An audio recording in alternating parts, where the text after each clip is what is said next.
afternoon, everybody. Welcome to Clear the Ice. I am your host, Mike Lauro. And guys, the Flyers drop a golden opportunity today to tie the Rangers for first place.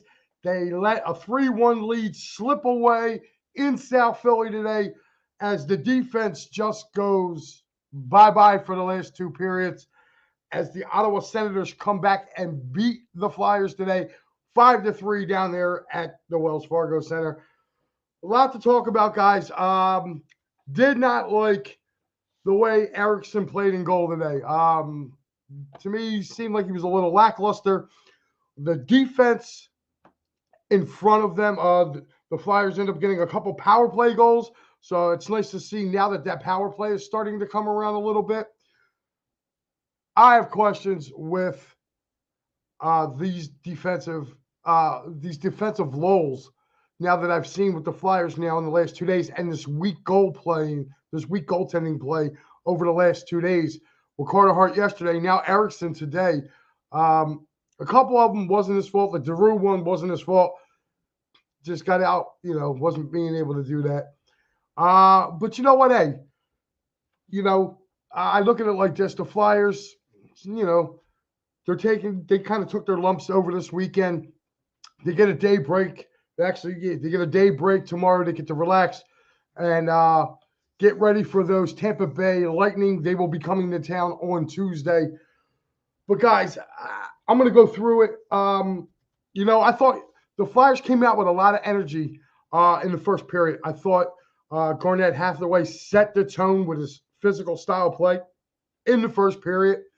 He was really taking the body.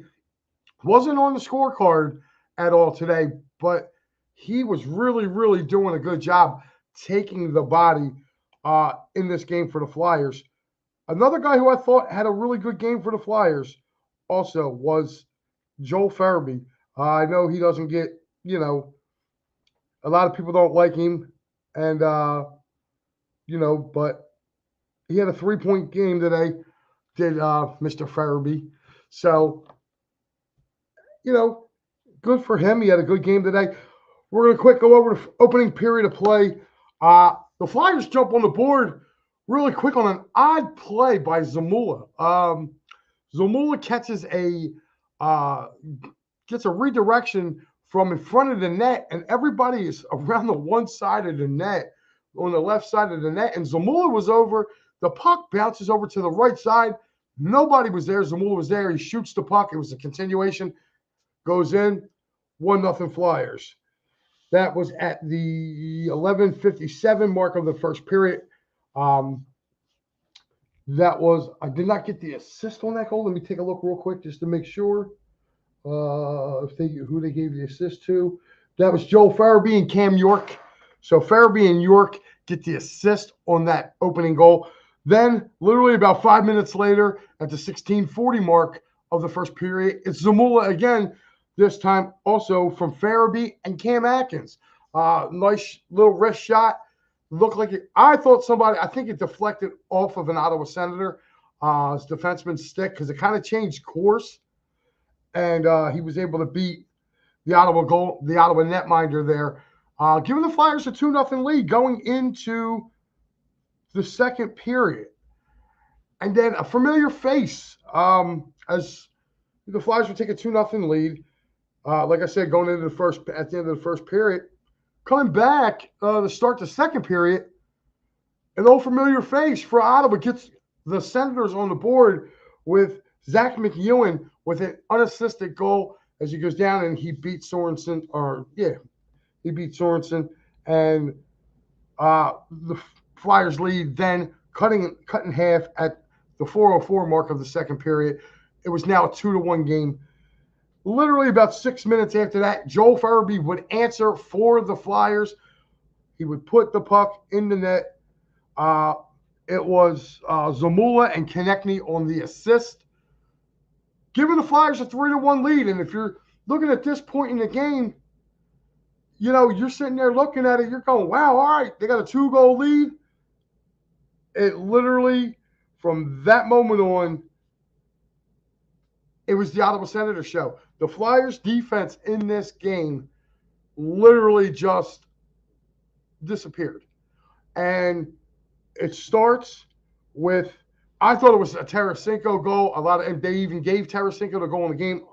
It has been changed to Stitzel, and he would score at the 11:45 mark of that second period, cutting the Flyers' lead. Pinto would have the assist on that, cutting the Flyers' lead to 3-2. And you felt like the momentum was changing there. You felt like the Flyers had to come out in the third period, and it really kind of had to dictate and take this back over again. I felt like they kind of let the game get away from them there in the second period. The energy didn't seem to match the Ottawa Senators in that second period. So we're going to move on to the third. I will get to all your comments, and we got to do the out-of-town scoreboard, which should be pretty easy because the Flyers were the first game today. So everybody else is waiting to play, but we still got to do it anyway. Third period, our own captain decides to light the lamp. Claude Giroux on a great, great pass, by Tkachuk in that third period. He ties the game at 3 at the 3:19 mark of the third period. Literally with about 5 minutes left to go. I believe it was 5 minutes and 30 seconds left to go in the game. Tarasenko again, with the assist from Joseph, puts Ottawa up ahead for good right now, and it puts it at a 4-3 lead. And then Stutzel at the 18:37 mark would score the open netter. Nixon any kind of comeback from the Flyers right now, as the Flyers fall to the Ottawa Senators 5-3. So with that being said, is the Flyers, it's the second time, it's only the second time that the Flyers have lost back-to-back games in their last 26 back-to-backs. So, it was a tough one to sit here and watch. You just saw the momentum leaving the Flyers and just going over to Ottawa's side. So let's get to some of your comments right here. We got Steve checking in, says, bad spot. We were due for a mini slump. A bad team in between good teams is never a gimme, especially a back-to-back. Steve, that's true. That's true. Matter of fact, Pat brought that up this morning. Or not Pat, Al. Al said, hey, take it easy with that, going with everything. I thought it was going to be an easy win, but Al was kind of more right about this situation than I was. He said, the cross-ice pass gave me flashbacks to Mario Moose giving up to Dave Pullen once a time. Yeah, that Tarasenko goal to put them up, to me, was you can't make that pass. You cannot make that pass across ice with that defenseman, with that forward right there. I mean, it was just, he gave it to him. So you really can't, like I said, they came out with such great energy in the first period. And it just seemed like, I don't know, to me, maybe it looked like they kind of took their foot off the gas against Ottawa after that first period, because when Zach McEwen scores in the beginning of the second period, you start seeing a little bit more life from Ottawa. They start throwing the body. They start hitting. God, Rustalainen got smoked on a check on the boards by a guy who was like, 3 inches smaller and probably 40 pounds lighter. The guy was throwing him around, knocked the helmet right off his head. So it just really seemed that's what was going on with that. But it was a bad pass. You can't make that pass there, and that's on Cam York for that. Speaking of my partner, there he is checking in and says Sens have the Flyers number this season. Maybe, man, maybe. Some teams some teams match up better with others. It's just that way it is here. To me, I don't really think it would be anything. I'm not real worried about it. Like I said, maybe the Flyers kind of have a mini slump coming through there, and like Steve said earlier. So fatigue makes cowards of all of us. Yeah, Steve, you're right about that there, buddy. Daniel Berry checking in sports. Daniel Berry Sports Highlights. What's up, Daniel? How are you, buddy? Joe Hale checking in, just leaving the game. They tried, they got outplayed. I would say, yeah, Joe. I'm sorry you had to watch that, but at least you went to a nice matinee. I like the fact that they did a little video homage to for Claude Giroux. I thought that was pretty cool of them. So, but again, their defense, man, their defense just they collapsed at the wrong time today. This is what me and Pat and Al were talking about this morning on P&M and the AM is that we felt like they were getting over the hump. Well, today I saw a little bit of those same mistakes that they made a year ago. And I really felt like they got out to that 2-0 lead, and they probably kind of coasted a little bit, kind of took their foot off the gas. That's what it looked like. And then Ottawa just got going. And this game reminded me of not so much a playoff type atmosphere, but the way the Flyers starting out hot and then kind of cooling off. If you remember a few years back, they played Pittsburgh in one of the Eastern Conference quarterfinals or whatever, or semifinals, and the Flyers were taking it to the Penguins. And then they dropped the gloves and they had a fight, and the whole momentum of the game changed. And Pittsburgh ended up coming back and winning that game here in Philly. That's what it kind of reminded me of. It reminded me of a game, something similar to that, where the Flyers had all the momentum going after the first period. It was just they couldn't sustain it, man. And so Joe said they look tired. They are tired. Probably they might be. They might be, Joe. G watched P&M and the Anthem and got motivated. That's right. See, you can blame Pat Bernard for this. Pat Bernard was sitting here poo-pooing him and Matty B, and look what he did. Look what he did. He came back and got the game-tying goal here. But I will say this about the Flyers. They did look good today on the power play, 2 power play goals now. And, they just couldn't. It seemed like they just took their foot off the gas. And if G did watch P&M and the AM, he would have saw that I was rooting for him and telling him that he should be coming back as a Flyer to help facilitate this young team. And you saw from his play today, he's still good in the faceoff circle. He's still good at setting people up. And you know what? Now he just put the puck in the net. And how about Tarasenko, who I've been yelling and bitching and complaining about having here for 2 years? I'll take him with his 2 bad shoulders. If there's a way that they can get Tarasenko out of Ottawa, God, he's on a 1-year, $5 million deal. This is a guy that can come here and help. Along with Drew, I think Drew can also help. He doesn't have to be the man anymore. We have guys here now who are the man. He just got to help facilitate it. So I don't care. I would go for it. Why not? You have nothing to lose. You got Austin Hamill checking in. Guys, don't forget, check out Austin right here, hosting Attack in the Third. So make sure you check him out. They'll be on Thursday night. Again, today, guys, as we announced, our buddy Gus Seminaro has passed away. So it's been kind of a rough week for us here at the Edge of Philly Sports, for myself, for Pat, Austin, who also did the show with us. So it's been a little bit of a rough week here for us. So, again, make sure if you guys were showing the love over there to Attack in the Third, keep showing the love to them guys, because they could probably use it right about now. But Austin says, it looked like the Flyers just couldn't keep their foot on the gas pedal as the game progressed. Austin, you are 1,000% right. And I'll tell you what, the way that they went about it today, it just seemed like it kind of snowballed really quick for the Flyers. They did. It was like Ewing broke it. It's like once McEwing scored, here came the avalanche. And like it kind of, so these last 2 games for the Flyers, if you're a Flyers fan, you really got to be a little bit worried about this goaltending situation, because not all those goals were snipe shots or, well-placed pucks or anything else. The one was kind of a fluky one where he was on the ground and the thing still got underneath of him. So, I mean, I can let that one go, but,